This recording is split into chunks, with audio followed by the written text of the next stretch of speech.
No século XVIII, as plantações eram maiores. As cidades e portos estavam crescendo.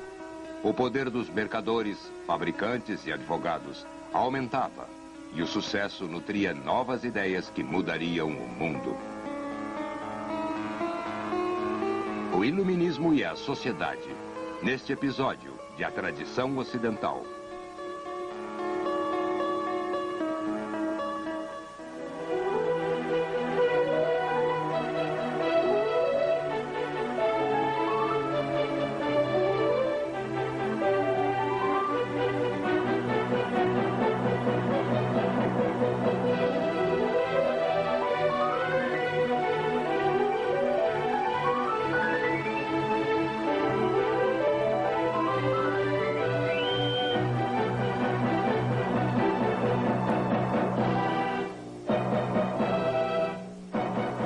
E agora o professor da Universidade da Califórnia, Eugene Weber, em sua jornada através da história da civilização ocidental.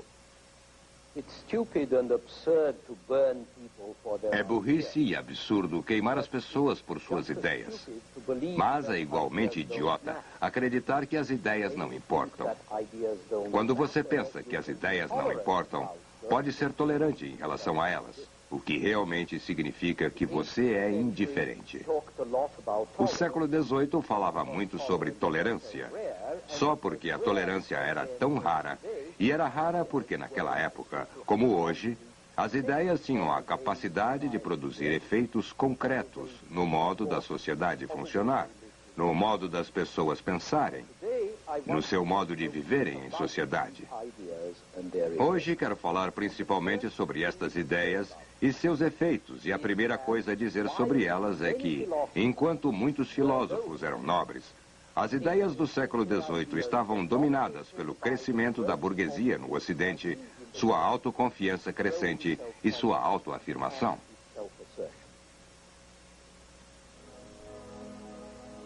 Por trás deste avanço da burguesia estava uma economia que melhorava, o que foi possibilitada por navios maiores e melhores, mais canais para o transporte de bens pesados, mais e melhores estradas. As estradas do século XVI eram grandes crateras.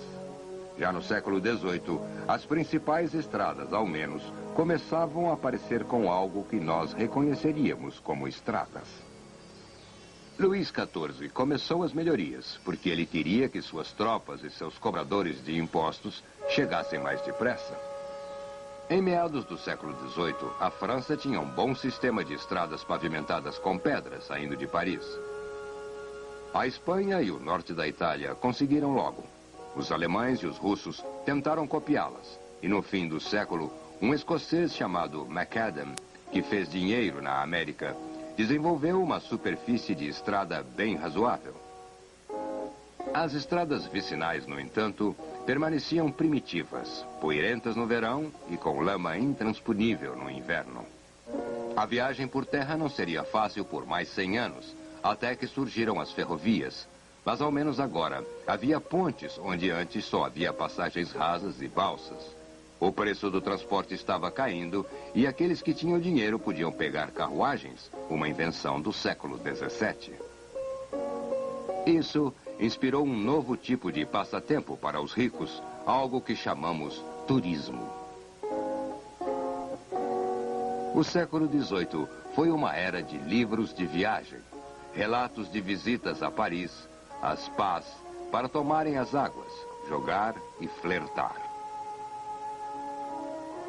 Para a Itália, para se ver as antiguidades. Para Veneza, que era o lugar favorito de prazer. E uma vez que os turistas sempre gostaram de souvenirs, e uma vez que não havia máquinas fotográficas, os venezianos desenvolveram os primeiros cartões postais para os visitantes ricos, chamados veduti, vistas, que poderão ser levadas para casa, penduradas na parede e falar sobre elas. Os pintores venezianos mais famosos do século XVIII, Canaletto, Bellotto e os irmãos Guardi, todos eles tinham grandes workshops que forneciam quantidades de pinturas de San Marco e os grandes canais e outras cenas venezianas.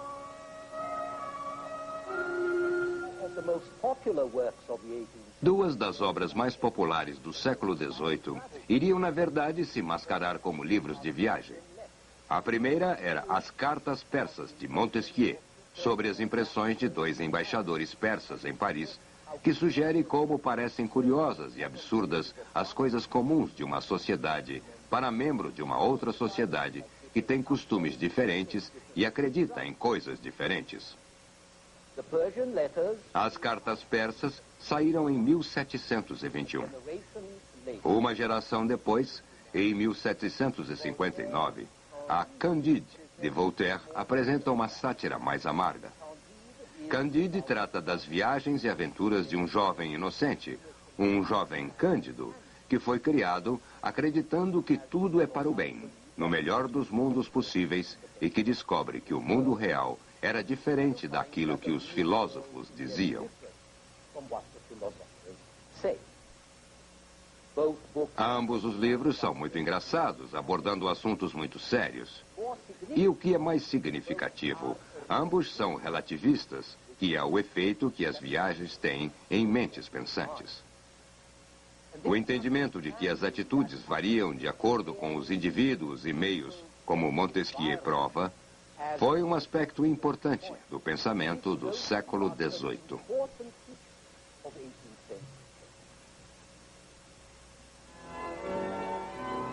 E havia outros sinais de progresso. A tecnologia para tratar as áreas agrícolas melhorou. A agricultura tornou-se mais produtiva. Menos plantações eram destruídas por exércitos e eram melhor armazenadas, de modo que havia mais alimento, mais pessoas continuavam vivas e a população cresceu. A maioria das pessoas ainda vivia da terra. Mas uma agricultura saudável significava uma economia rica em geral. Mais intercâmbio, mais poder de compra, mais fabricantes, cidades que cresciam, portos que cresciam. E o poder crescente dos mercadores, dos donos de navios, dos financistas e dos advogados que faziam seus contratos. Tudo isso aconteceu antes na Inglaterra, porque a Inglaterra foi poupada do pior das guerras que minaram os recursos dos estados continentais. Ela também tinha importantes recursos próprios. Acesso ao cobre, muitas madeiras nativas, a energia da água que gerava moinhos têxteis, ferro e carvão para alimentar as forjas e derreter o ferro. E a Inglaterra tinha a Escócia, que era um país retirado, cheio de homens de visão. Macadam veio da Escócia. Também James Watt, que nos deu o motor a vapor. Quando Voltaire foi à Inglaterra, ficou maravilhado com o que viu. O comércio enriquecia, ajudava a libertá-los. E a liberdade, por sua vez, desenvolveu ainda mais o comércio. A grandeza do Estado se baseia nisso. Voltaire pôs o ideal claramente. O comércio traz a riqueza favorece a liberdade favorece o comércio favorece a grandeza do país. Era o que ele queria ver na França, é o que a burguesia queria ver em toda parte. E esses burgueses que alcançaram poder econômico estavam agora exigindo poder político. Ao final do século, um líder da Revolução Francesa tornou isso muito claro. Uma nova distribuição da riqueza, ele disse, exige uma nova distribuição do poder.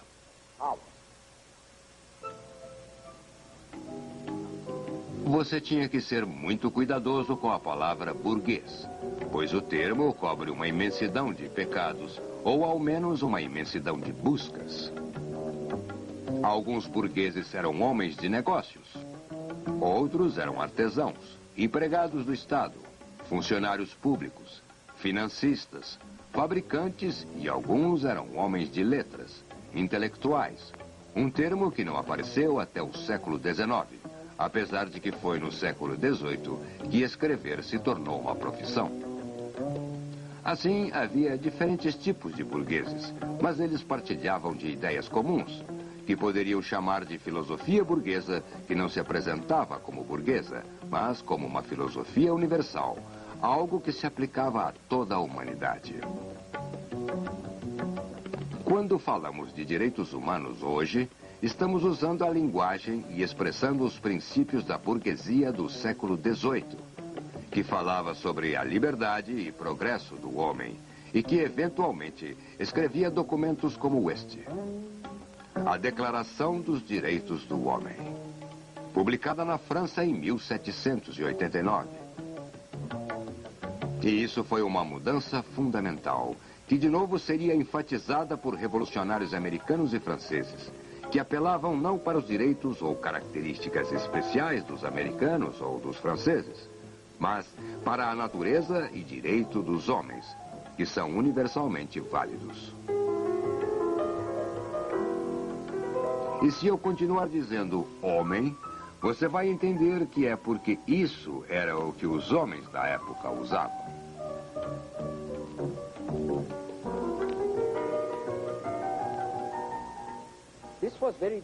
Isso era muito diferente do que iria acontecer mais tarde, no século XIX, quando o proletariado, a classe trabalhadora, foi definida como uma entidade independente.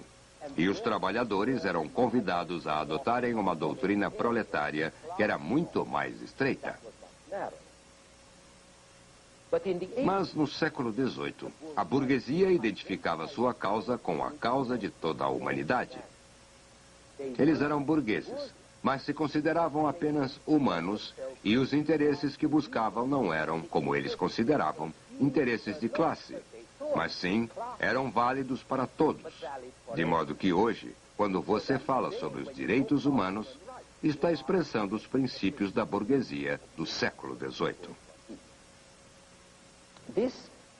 Essa universalização de princípios e interesses específicos ia estimular uma pretensão hipócrita de que o que era bom para a burguesia era bom para todo mundo, mas também ia inspirar e justificar a exigência de que o que é feito para melhorar a vida da burguesia deveria ser feito para melhorar a vida de todos. E esse é um outro princípio que ainda afeta nossa política hoje.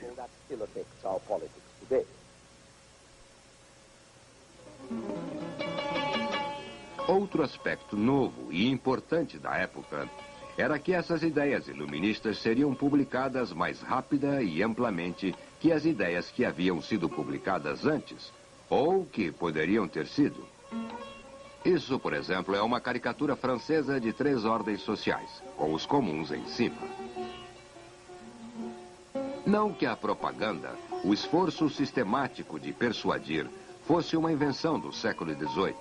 Ela sempre existira, mas a divulgação em massa, ao menos do tipo secular, somente chegou com as comunicações melhores e intercâmbios do século XVIII.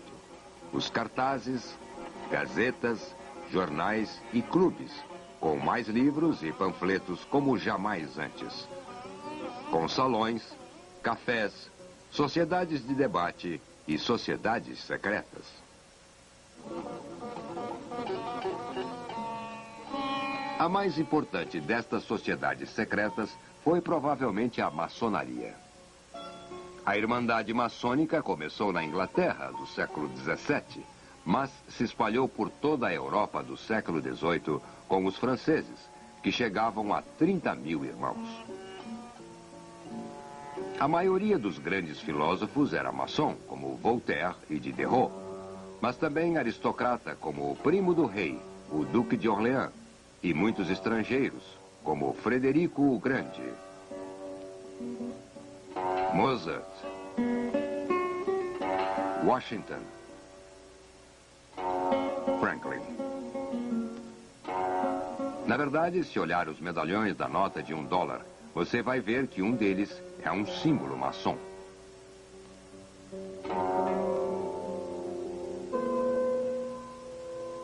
O primeiro princípio da livre maçonaria era um culto da humanidade.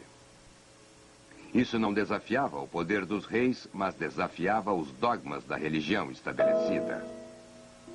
Os maçons acreditavam em Deus, mas não em um Deus em particular. Um Deus de uma igreja ou revelação em particular. E os maçons acreditavam na razão e na religião natural que somente a razão podia revelar. Portanto, eles não se impressionavam por rituais religiosos. Eles tinham o seu próprio, que chamavam de deísmo. Mais imediatamente importante, as sociedades maçônicas acrescentavam ao número de clubes que existiam ideias progressistas de Paris, divulgadas através das províncias que ofereciam um sistema capilar para as novas ideias que penetravam nas atitudes das classes superiores e médias.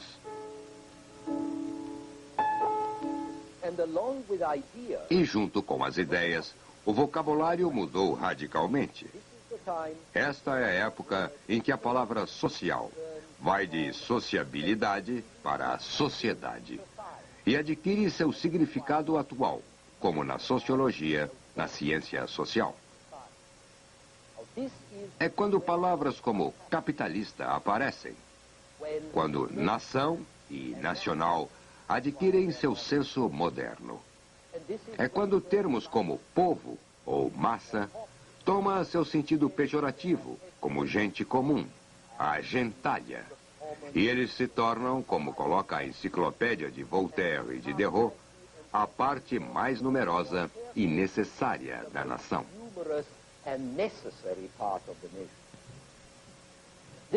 Essa transformação do vocabulário é um sinal de que as ideias estão mudando, e mudando profundamente. Umas poucas palavras dominavam o século: natureza, felicidade, virtude, razão e progresso. Essas palavras não são novas, e elas não significam a mesma coisa para todos. Mas há, apesar de tudo, um espírito da época, um acordo amplo sobre certas ideias básicas.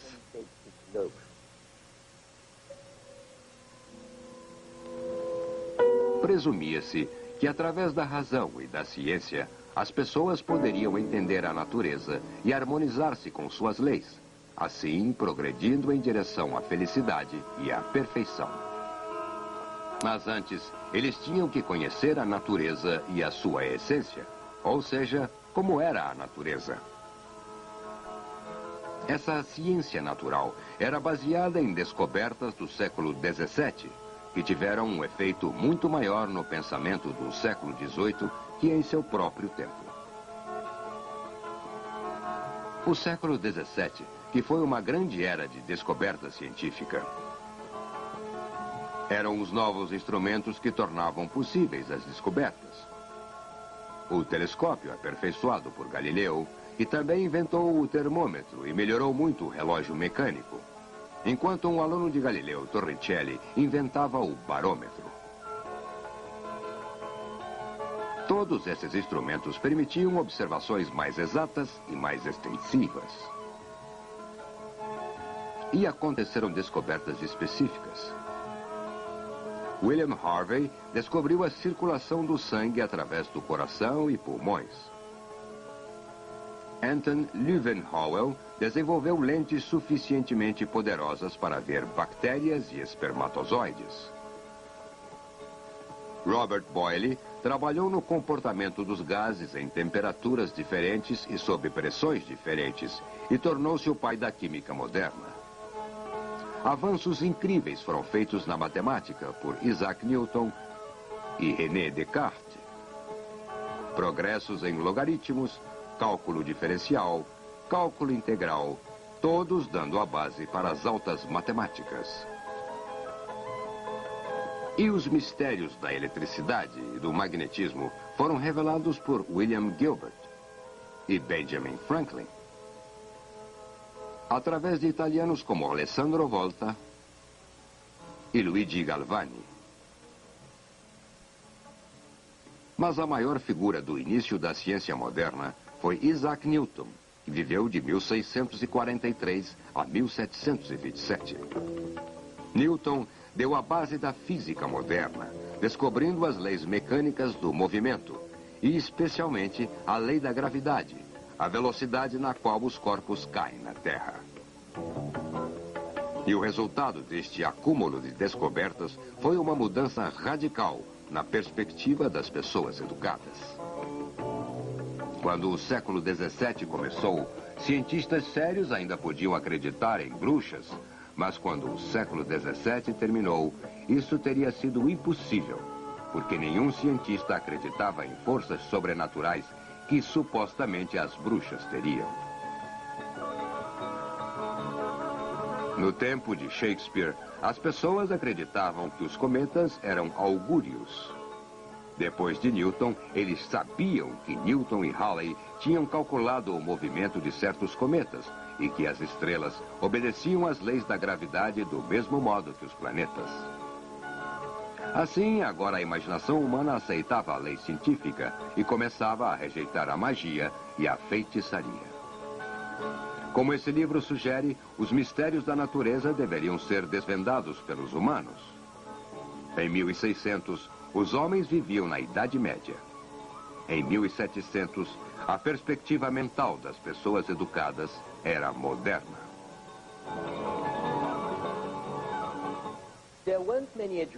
Não havia muita gente educada em 1700, mas seu número crescia com escolas, livros, propaganda e debate. E na medida em que as novidades do descobrimento científico se espalhavam no continente, isso também afetava sua crença religiosa. Não pense que os cientistas do século XVII queriam abalar a crença religiosa de ninguém. O próprio Newton era profundamente religioso e um bom alquimista. Mas suas descobertas adquiriram vida própria. Depois de Newton, as pessoas educadas sabiam que o sistema solar movia-se por si mesmo e por suas próprias leis. O sistema solar newtoniano rodava como relógio, de acordo com as leis da gravidade. Talvez Deus tenha dado corda no mecanismo. Talvez Deus tenha decretado a lei da gravidade. Mas, uma vez que ela começou, ele não mais era necessário. E assim, para alguns, Deus se tornou uma pessoa representativa, uma espécie de monarca constitucional. Sem dúvida, um criador, mas sem direitos de intervir num universo que trabalhava automaticamente de acordo com as leis da física e da mecânica. Ainda podia acreditar que o céu cheio de estrelas proclamava a glória de Deus, mas o modo que este céu estrelado funcionava tinha sido revelado pelo cálculo astronômico.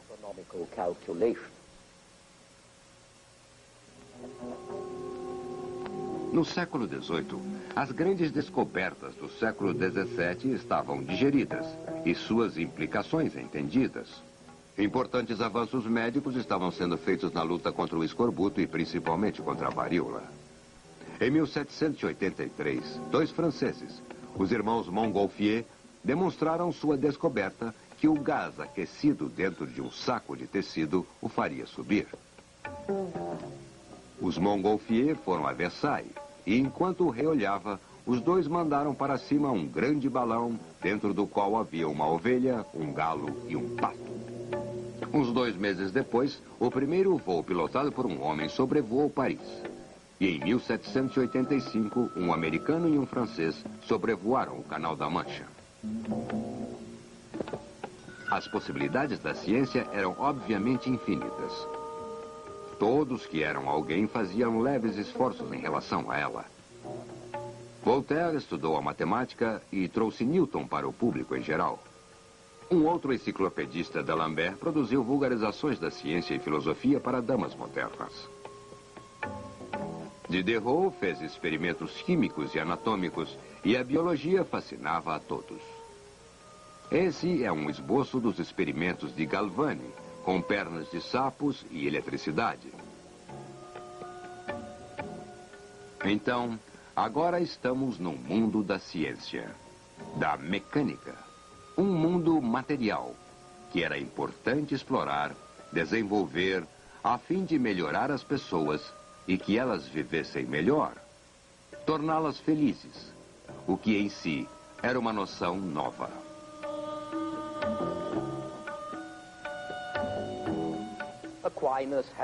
Tomás de Aquino não falou muito sobre a felicidade. Hobbes e Locke mal falaram sobre a felicidade. Mas no século XVIII, as pessoas mal paravam de falar sobre a felicidade. Isso tinha muito a ver com o relaxamento das restrições religiosas, tanto católicas quanto protestantes. E agora, falava-se sobre felicidade na natureza. Felicidade ao ar livre. Essa é a época em que a viagem e o turismo, bem como caminhar, nadar, escalar montanhas, surgem como algo que pode divertir e dar lucros. A felicidade em uma vida natural. Nobres selvagens são felizes. Damas nobres e cavalheiros tentavam voltar à natureza. E Maria Antonieta, a rainha da França, mandou construir uma fazenda para ver como seria uma felicidade natural e, acima de tudo, a felicidade na virtude, na medida e na razão. Mas havia uma força ainda maior que a felicidade natural e que iria colorir a história da Europa e da América, que era a utilidade. Como veremos em nosso próximo programa extremamente útil. Extremely useful program.